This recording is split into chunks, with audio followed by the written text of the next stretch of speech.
laporan yang tidak ada gunanya atau tidak ada manfaatnya ya bagi seluruh masyarakat. Saya kira itu. Video yang tadi dipertanyakan video apa sih?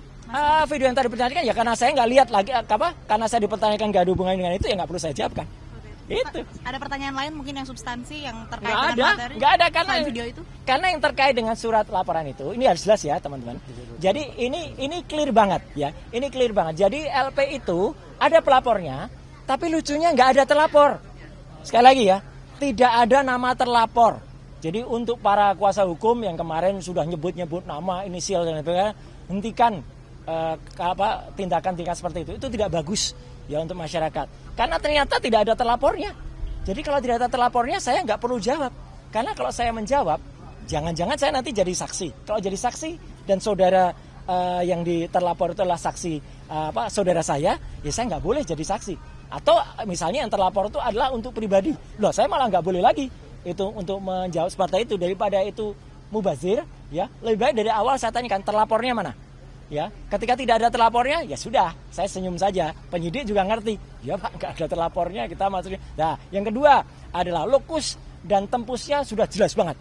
Ya, terjadi di Jakarta Selatan nggak ada Rabunya, tapi tanggal 26 Maret 2025. Udah, sepanjang tidak ada pertanyaan soal itu, ya nggak perlu kita jawab. Ya, karena itu pertanyaannya menyangkut soal itu. Kemudian yang paling penting lagi, saya juga mempertanyakan, ini kan ada pasal. Ya, di samping pasal 311, 310, 27 ayat A, ada juga pasal yang mau dimasukkan ke dalamnya ya, pasal yang diselundupkan. Saya nggak tahu menyelundupkan siapa. Ya gitu. Itu pasal 32 dan 35 Undang-Undang ITE. Kebetulan dulu saya ikut merancang Undang-Undang ITE bersama teman-teman yang lain.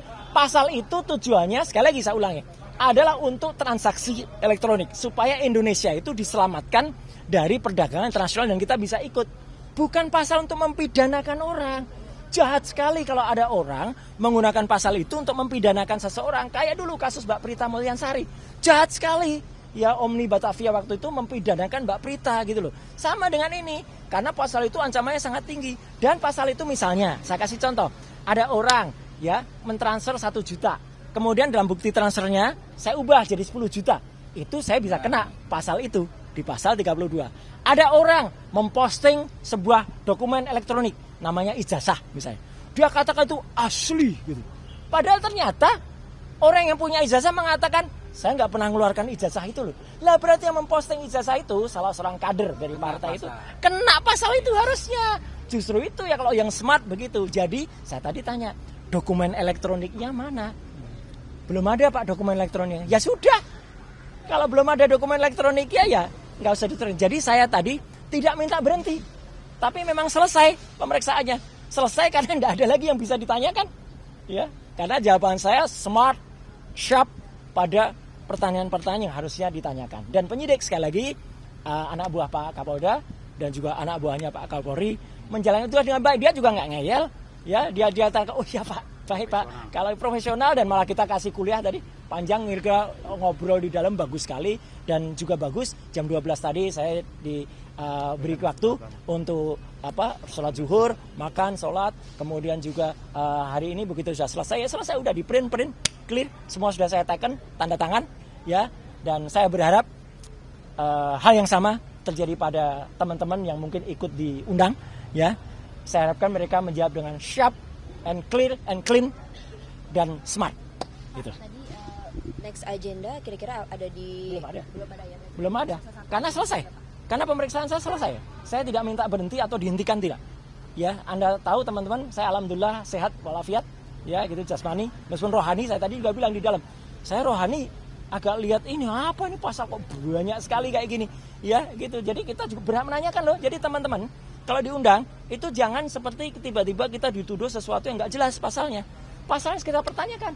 Kebetulan pasal-pasal itu saya ikut membuat dulu. Saya jelaskan ini loh maksudnya begini. Di naskah akademiknya ini loh. Jadi harus ngerti pasal itu. Bukan asal kemudian ada pasal ini dipakai untuk mempidanakan orang. Jangan sampai ya. Jangan kita malah justru memiliki mens rea atau niat kurang baik untuk mempidanakan orang. Hati-hati. Mas Roy, siapa lagi yang diperiksa? Masih ada Dr. Tifa di dalam. Dan moga-moga Dr. Tifa juga sama. Moga-moga bisa smart dan clear dan menjawab.